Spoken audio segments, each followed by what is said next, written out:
ನಾವು ರಸ್ತೆ ತಡೆಯನ್ನು ಮಾಡ್ತಾ ಇದ್ದೀವಿ. ನಾವು ಯಾವುದೇ ಕಾರಣಕ್ಕೂ ಕೂಡ ಪ್ರತಿಭಟನೆಯಿಂದ ಜಗ್ಗೋದಿಲ್ಲ ಅಂತ ಹೇಳ್ತಾ ಇರುವಂಥದ್ದು. ಇನ್ನು ಸಾಕಷ್ಟು ಜನ ಪ್ರತಿಭಟನಾಕಾರರು ಸ್ಥಳದಲ್ಲಿ ಕುಂತಿದ್ದಾರೆ. ಅದ್ರ ಜೊತೆಗೆ ಇಲ್ಲಿ ಮಹಿಳೆಯರನ್ನ ನಾನು ಪ್ರಮುಖವಾಗಿ ಮಾತಾಡಿಸ್ತಾ ಹೋಗ್ತೀನಿ. ಯಾಕೆಂದರೆ ಅವರ ಕಿಚ್ಚು ಅಷ್ಟರ ಮಟ್ಟಿಗೆ ಹೆಚ್ಚಾಗಿದೆ.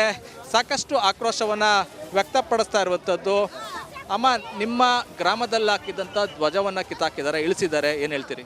ಸರ್, ನಾವೀಗ ನಿನ್ನೆ ಮೊನ್ನೆಯಿಂದ ನಾವು ಧ್ವಜ ಬೇಕು ಸರ್. ನಮಗೆ ನಾವೇನಾದ್ರು ತಪ್ಪು ಮಾಡಿದ್ರೆ ನಾವು ಹಿಂದುತ್ವದ ಬಗ್ಗೆ ನಾವು ಧ್ವಜ ಹಾರಿಸ್ಕೊಂಡಿದ್ದು. ನಾವು ಯಾವ್ದು ಪಕ್ಷದ ಬಗ್ಗೆ ನಾವು ಧ್ವಜ ಹಾರಿಸಿರ್ಲಿಲ್ಲ ಸರ್. ಎಲೆಕ್ಷನ್ ಬಂದಾಗ ಸರ್ಗೋಟ್ಕ ಬರ್ತಾರೆ MP ಮೇಡಮ್. ಈಗ ಬನ್ನಿ ನಮ್ ಕಷ್ಟ ಸುಖ ಕೇಳಿ, ನಮ್ ಕಷ್ಟ ಸುಖ ಕೇಳ್ಬೇಕಲ್ವ ಬನ್ನಿ. ನಿನ್ನೆ ಮೊನ್ನೆಯಿಂದ ನಾವ್ ಇಲ್ಲಿ ಬಾಳ್ಗೆಟ್ಗೆ ಕೂತಿದ್ದೀವಿ. ನಮ್ ಕಷ್ಟ ಸುಖ ಕೇಳಿಲ್ಲ ಅಂದ್ರೆ ನೀವು MP ಆಗಿ ಏನ್ ಪ್ರಯೋಜನ ಅಲ್ವಾ ಸರ್? ಅಂದ್ರೆ ಭಾವನೆಗಳಿಗೆ ಧಕ್ಕೆ ಆಗ್ತಾ ಇದ್ರು ಕೂಡ ನಮ್ಮ ಜನಪ್ರತಿನಿಧಿಗಳು ಬರ್ತಾ ಇಲ್ಲ ಅಂತನಾ? ಇಲ್ಲ ಸರ್, ಬರ್ಬೇಕು ಸರ್. ಬಂದು ನಿಮ್ಗೆ ಏನಾಗೈತೆ, ನಮ್ಗೆ ಏನ್ ಪರಿಹಾರ ಕೊಡ್ಬೇಕು ಕೊಡ್ಲಿ ಸರ್. ಆಯ್ತು ಸರ್, ಮತ್ತೆ ಧ್ವಜನ ಹಾರಿಸ್ಬೇಕು ಅಂತ ಆರಿಸ್ಬೇಕು ಸರ್. ಆರಿಸ್ಬೇಕು ಸರ್. ಇಲ್ಲಿ ಎಲ್ಲಾರ್ಗು ಮನ್ಸಲ್ಲಿರೋದು ಸರ್. ಇಡೀ ಕೆರಗೋಡಿನ ಜನನೂ ಬಂದಿರೋದು ಅದನ್ನ ಸರ್. ಮತ್ತೆ ಆರಿಸ್ಬೇಕು ಸರ್. ಅಮ್ಮ, ನೀವೇನ್ ಹೇಳ್ತೀರಿ? ಪ್ರತಿಭಟನೆ ಮಾಡ್ತಾ ಇದ್ರಿ ನೀವು? ಸರ್ ನೋಡಿ ಸರ್, ನಾವು ಆರಿಸ್ತಾ ಇರೋದು ನಾವು ಯಾರ ಪರನೂ ಮಾತಾಡ್ತಾ ಇಲ್ಲ. ಇಲ್ಲಿ ಕಾಂಗ್ರೆಸ್ ಆಗಲಿ BJPಯಲ್ಲಿ ದಳ ಮಾತಾಡ್ತಾ ಇಲ್ಲ. ನಾವು ಮಾತಾಡ್ತಾ ಇರೋದು ಹಿಂದೂಗಳ ಪರ ಮಾತ್ರ ಅಷ್ಟೇ. ನಾವು ಬಾವುಟ ಆರಿಸ್ಬೇಕು ಅಷ್ಟೇ. ನಾವು ಹಿಂದೂಗಳಾಗಿ ನಮ್ಮ ಶ್ರೀರಾಮಂದು ಏನಿರುತ್ತೋ ಅದನ್ನ ಬಾವುಟ ಆರಿಸ್ಬೇಕು ಅಷ್ಟೇ. ಇಲ್ಲಿ ಏನು MLA MP ಅವ್ರು ಏನಿದ್ದಾರೆ ಅವ್ರು ಇಲ್ಲಿ ಬಂದು ಕೂತ್ಕೊಂಡು ಮಾತಾಡಬೇಕು ಜನಗಳ ಮಧ್ಯೆ. ಅದನ್ನ ಬಿಟ್ಟು ಎಲ್ಲೋ ಕೂತ್ಕೊಂಡು ಮಾತಾಡಿದ್ರೆ ಇಲ್ಲಿ ಸಮಸ್ಯೆ ಪರಿಹಾರ ಆಗಲ್ಲ. ಈಗ ಧ್ವಜದ ವಿಚಾರದಲ್ಲೂ ರಾಜಕಾರಣ ಮಾಡ್ತಾರೆ ಅನ್ಸುತ್ತಾ?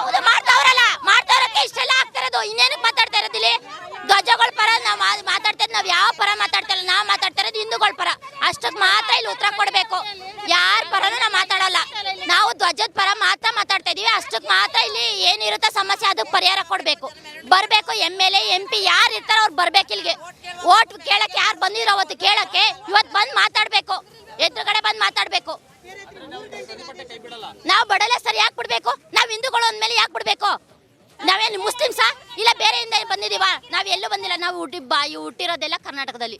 ನಾವು ಅಂದಮೇಲೆ ನಾವು ಕನ್ನಡಕ್ಕೆ ಏನು ಪರ ಕೊಡಬೇಕು ಅದನ್ನು ನಾವು ಕೊಡ್ತೀವಿ ಅಷ್ಟೇ. ಅವ್ರು ಬರಬೇಕು, ಮಾತಾಡಬೇಕು. ಅವ್ರು ಮುಸ್ಲಿಮ್ಸ್ ಆಗಿದ್ರೆ ಬರಲ್ಲ, ಕನ್ನಡದವರಾಗಿದ್ರೆ ಬರ್ತಾರೆ. ನಾವೇನು ಸರ್, ಸುಮಲತಾ ಅವರು ಸೆರಗೋಟಿ ಇದು ಕೇಳಿದ್ರು ಓಟ್ ಹಾಕಿ ಅಂತ.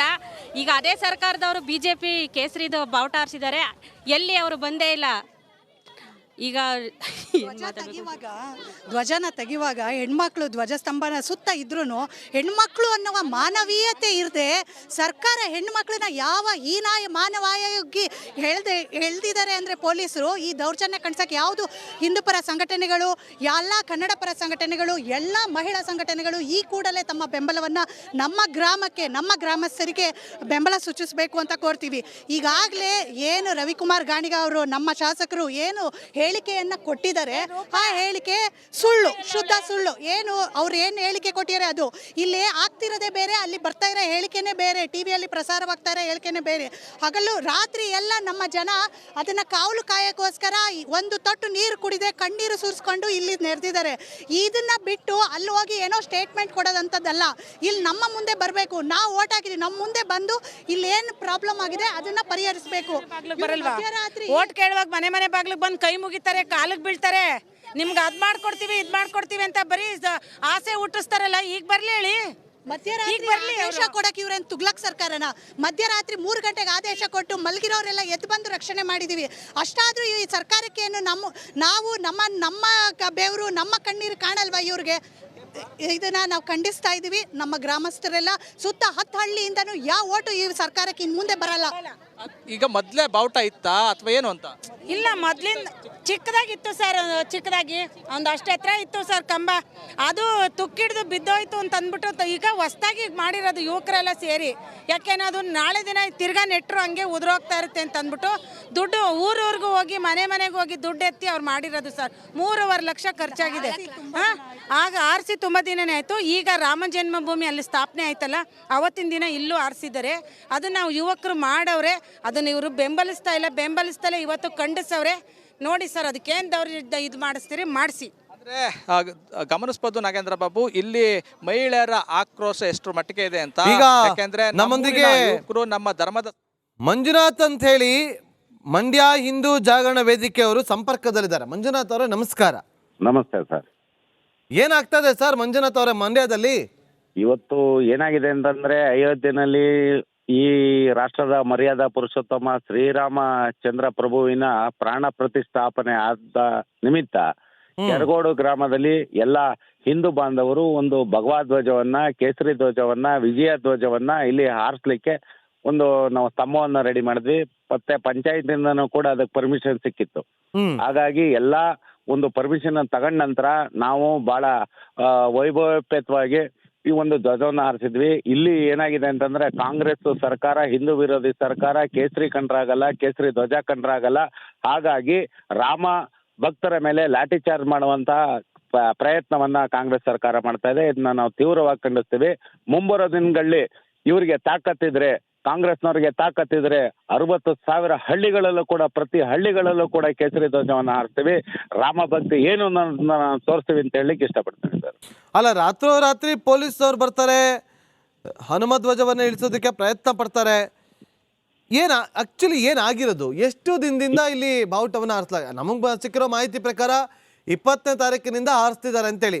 ಅದಕ್ಕೂ ಮುಂಚೆ ಬೇರೆ ಜಾಗದಲ್ಲಿ 20 ಅಡಿ ಕಂಬದಲ್ಲಿ ಅದನ್ನ ಹಾರಾಟ ಮಾಡ್ಲಾಗ್ತಾ ಇತ್ತು ಅಂತ ಹೇಳಿತ್ತು. 20 ಅಡಿ ಕಂಬದಲ್ಲಿ ಸುಮಾರು 20-30 ವರ್ಷದಿಂದನೂ ಕೂಡ ಇಲ್ಲಿ ಭಗವಧ್ವಜನ ಹಾರಿಸ್ಕೊಂಡು ಅದಕ್ಕೆ ಗೌರವನ್ನ ಕೊಡ್ತಾ ಬರ್ತಾ ಇತ್ತು. ಆದ್ರೆ ಎಲ್ಲಾ ಪರ್ಮಿಷನ್ ತಗೊಂಡು ಕೂಡ 108 ಅಡಿಯ ಈ ಹನುಮ ಧ್ವಜವನ್ನ ಹಾರಿಸಲಾಗಿ ಹಿಂದೂ ವಿರೋಧಿ ಸರ್ಕಾರ ಏನ್ ಮಾಡ್ತಾ ಇದೆ ಅಂತಂದ್ರೆ ಇಲ್ಲಿ ಹಿಂದೂ ವಿರೋಧಿ ಭಾವನೆ ಏನಿದೆ, ಅದರ ಮಾನಸಿಕತೆ ಏನಿದೆ ಅದನ್ನ ವ್ಯಕ್ತಪಡಿಸಿದೆ ಸರ್. ಈಗ ನೀವು ಅಲ್ಲೇ ಇದ್ದೀರಾ ಮಂಜುನಾಥ್ ಅವರೇ? ಖಂಡಿತ ಇಲ್ಲೆಲ್ಲ ಬಹಳ ಸಂಘರ್ಷ ನಡೀತಾ ಇದೆ. 144 ಸೆಕ್ಷನ್ ಕೂಡ ಹಾಕಿದ್ದಾರೆ. ಹಳ್ಳಿಗಳಿಂದ ಎಲ್ಲ ರಾಮ ಭಕ್ತರುಗಳು ಕೂಡ ಇಲ್ಲಿಗೆ ಕೆರಗೋಡಿಗೆ ಆಗಮಿಸ್ತಾ ಇದ್ದಾರೆ. ಯಾವುದೇ ಕಾರಣದಲ್ಲೂ ನಾವು ಇದನ್ನ ತಡಿತೀವಿ. ನಮ್ಮ ಪ್ರಾಣ ಹೋದ್ರೂ ಚಿಂತೆ ಇಲ್ಲ, ರಾಮನಿಗಾಗಿ ನಾವು ಪ್ರಾಣ ಕಳ್ಕೊಂಡ್ರೂ ಚಿಂತೆ ಇಲ್ಲ, ಅದನ್ನ ಮರುಸ್ಥಾಪನೆ ಮಾಡಿಸ್ತೀವಿ. ಮುಂಬರೋ ದಿನಗಳಲ್ಲಿ ಕರ್ನಾಟಕದ ಪ್ರತಿ ಒಂದು ಹಳ್ಳಿನಲ್ಲೂ ಕೂಡ ನಾವು ಕೇಸರಿ ಧ್ವಜವನ್ನ, ಹನುಮ ಧ್ವಜವನ್ನ ಹಾರಿಸ್ತೀವಿ. ಈ ಕಾಂಗ್ರೆಸ್ ಸರ್ಕಾರ, ಹಿಂದೂ ವಿರೋಧಿ ಸರ್ಕಾರಕ್ಕೆ ತಾಕತ್ತಿದ್ರೆ ತಡೀಲಿ ಅನ್ನೋ ಒಂದು ಚಾಲೆಂಜ್ ನಾನು ಆಗ್ತಾ ಇದ್ದೀನಿ ಸರ್. ಅಲ್ಲ ಮಂಜುನಾಥ್ ಅವರೇ, ಈಗ ನೋಡಿ, ನೀವು ಗ್ರಾಮ ಪಂಚಾಯತಿ ಸದಸ್ಯರು ಅನುಮತಿ ಕೊಟ್ಟಿದ್ದಾರೆ ಅಂತ ಹೇಳ್ತಿದ್ದೀರಿ. ಆದ್ರೆ ಆ ಕಡೆ ನೋಡಿದ್ರೆ ಇದು ಸರ್ಕಾರಿ ಜಾಗದಲ್ಲಿ ಈಗೆಲ್ಲ ಹಾರಾಟ ಮಾಡೋದಕ್ಕೆ ಬರೋದಿಲ್ಲ ಅಂತ ಹೇಳ್ತಿದ್ದಾರೆ. ನೋಡಿ, ಸರ್ಕಾರಿ ಜಾಗ, ಅದರಲ್ಲೇ ಏನು ಧ್ವಜಸ್ತಂಭ ಇದೆ ಅದರ ಪಕ್ಕದಲ್ಲೇ ಪಂಚಾಯತಿ ಕಾರ್ಯಾಲಯ ಕೂಡ ಇರತಕ್ಕಂಥದ್ದು. ಅಲ್ಲಿ ಎಲ್ಲವೂ ಕೂಡ ಕಾಂಗ್ರೆಸ್ MLA ಇರ್ತಕ್ಕಂಥ ಕ್ಷೇತ್ರ ಇದು. ಆ ಕ್ಷೇತ್ರದಲ್ಲಿ ಅವರು ಕೂಡ ಇದಕ್ಕೆ ದೇಣಿಗೆಯನ್ನ ಕೊಟ್ಟಿದ್ದಾರೆ. ಕೆಲವರೆಲ್ಲ ಜಾತ್ಯತೀತವಾಗಿ, ಪಕ್ಷಾತೀತವಾಗಿ ಎಲ್ಲರೂ ಕೂಡ ದೇಣಿಗೆಯನ್ನ ಕೊಟ್ಟಿದ್ದಾರೆ. ಆದ್ರೆ ಕಡೆ ಗಳಿಗೆಯಲ್ಲಿ ಈ ರೀತಿ ಹಿಂದೂ ಧ್ವಜವನ್ನ, ಏನು ಭಗವಾ ಧ್ವಜವನ್ನ, ಹನುಮ ಧ್ವಜವನ್ನ ಇಳಿಸಂತ ಒಂದು ಷಡ್ಯಂತ್ರ ನಡೀತಾರೆ ಅಂತ ಯಾರಿಗೂ ಗೊತ್ತಿರಲಿಲ್ಲ. ಇದು ಮೊನ್ನೆ ಹಾರಿಸಿದಂಥದ್ದಲ್ಲ. ಕಳೆದ ಒಂದು 20-30 ವರ್ಷದಿಂದನೂ ಕೂಡ ಒಂದು ಚಿಕ್ಕ ಅಳತೆನಲ್ಲಿ 20-30 ಅಡಿನಲ್ಲಿ ನಾವು ಈ ಹನುಮ ಧ್ವಜವನ್ನು ಹಾರಿಸ್ಕೊಂಡು ನಾವು ಗೌರವವನ್ನು ಸಮರ್ಪಣೆ ಮಾಡ್ಕೊಂಡು ಬರ್ತಾ ಇದ್ದೋ. ಶ್ರೀರಾಮ ಪ್ರಭುವಿನ ಪ್ರಾಣ ಪ್ರತಿಷ್ಠಾಪನೆ ಆದಾಗ ಈ ತಡ್ಕೊಳಕ್ಕಾಯ್ತಲ್ಲ ಕಾಂಗ್ರೆಸ್ಗೆ. ಎಲ್ಲೆಲ್ಲೂ ಕೂಡ ಕೇಸರಿ ಎಲೆ ಇದೆ. ಹಾಗಾಗಿ ಹಿಂದೂಗಳ ಧಾರ್ಮಿಕ ಭಾವನೆಗಳಿಗೆ ಧಕ್ಕೆ ತರುವಂತ ಕೆಲಸವನ್ನ ಈ ಹಿಂದೂ ವಿರೋಧಿ ಕಾಂಗ್ರೆಸ್ ಸರ್ಕಾರ ಮಾಡ್ತಾ ಇದೆ. ಇದಕ್ಕೆ ಮುಂಬರೋ ದಿನಗಳಲ್ಲಿ ತಕ್ಕ ಪಾಠವನ್ನ ನಾವು ಹಿಂದೂ ಕಾರ್ಯಕರ್ತರುಗಳು, ರಾಮ ಭಕ್ತರುಗಳು ಖಂಡಿತ ನಾವು ಕೊಡ್ತೀವಿ. ಒಂದು ಚಾಲೆಂಜ್ ಆಗಿ ತಗೋತೀವಿ ಅಂತ ಒಂದು ಹೇಳಿಕೆನ ನಾನು ನೀಡ್ತಾ ಇದ್ದೀನಿ. ಅಂದ್ರೆ ಕುಮ್ಮಕ್ಕಿಂದ ಈ ತರ ಆಗಿರೋದು ಅಂತೀರಾ ನಿಮ್ಮ ಪ್ರಕಾರ? ಖಂಡಿತ. ಯಾಕೆಂತಂದ್ರೆ ಸನ್ಮಾನ್ಯ ಸಿದ್ದರಾಮಯ್ಯನವ್ರಿಗೆ ಕೇಸರಿ ಕುಂಕುಮ ಕಂಡ್ರಾಗಲ್ಲ, ಕೇಸರಿ ಏನು ಶಾಲ್ಯ ಕಂಡ್ರಾಗಲ್ಲ. ಇತ್ತೀಚೆಗೆ ದಿಢೀರ್ ಅಂತ ಹೇಳಿ ಅವ್ರಿಗೆ ರಾಮ ಭಕ್ತಿ ಆಗಿದೆ. ರಾಮ ಭಕ್ತಿ ಯಾವ ಮಟ್ಟಕ್ಕಾಗಿದೆ? ನಾನು ರಾಮ, ನಾನೇ ಸನ್ಮಾನ್ಯ ಸಚಿವ ಆಂಜನೇಯ ಅವರು ಹೇಳ್ತಾರೆ, ಸಿದ್ದರಾಮಯ್ಯ ರಾಮ ಅಂತ ಹೇಳ್ತಾರೆ. ಯಾವ ಬಾಯಿಲಿ ಹೇಳ್ತಾರೆ ಸ್ವಾಮಿ? ಇವತ್ತು ಸೇತು ಸಮುದ್ರ ವಿಚಾರದಲ್ಲಿ ರಾಮ ಸೇತುವನ್ನ ನಿರ್ಣಯ